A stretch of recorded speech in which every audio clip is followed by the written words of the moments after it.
Fraud is a word that Midland Police Officer Chris Wenzel deals with every day. Sometimes it's teaching people how to not be swindled. Sometimes it's the painful task of helping someone who has been taken for a ride. There's really no age range. Lately we've seen the suspects of identity theft and fraud actually target the elderly, so that'd be anywhere from 60 to 80 years old. But we've had victims that are fresh out of college, they have their graduate degree, and they fall to these get-rich-quick scams, or they think they're giving money to a third-world country, and it turns out that it's a fraud. Officer Wenzel has one solid piece of advice to avoid fraud. You know, if it looks too good or it sounds too good to be true, it is. And don't follow through with it. For instance, a bank sends you an email asking you to update your banking information by verifying your username and passcode. Fact or fraud? That is going to be a fraud, and your bank is never going to ask you for your personal information, your username or password via email. And if you have any questions in regards to that, you can contact your bank in person or you can contact them via their number.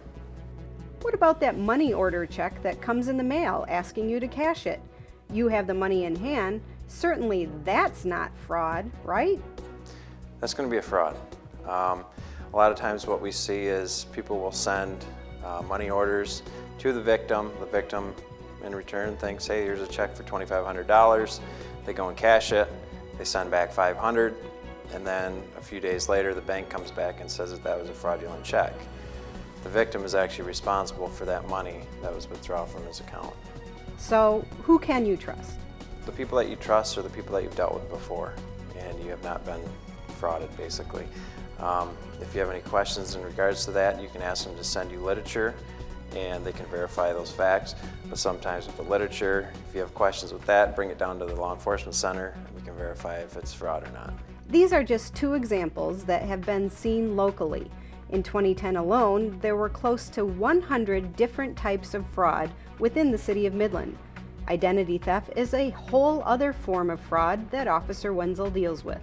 Identity theft is when somebody takes your personal information, your social security number, your banking account numbers, and they use it without your knowledge to reap the benefits from that. What we see is they will open up credit card accounts, checking accounts, and then they use your checks with your identity and they reap the benefits from that. To keep your identity safe, don't give out your social security number or carry your card in your wallet.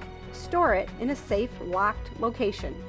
Shred financial documents and paperwork with personal information before discarding them. Detect suspicious activity by routinely monitoring your financial accounts and billing statements. Visit sites like annualcreditreport.com or contact a credit report review. If you suspect identity theft, close any accounts that have had fraudulent activity and file a police report with your local police department. Finally, the best way to not be a victim is to know the crime.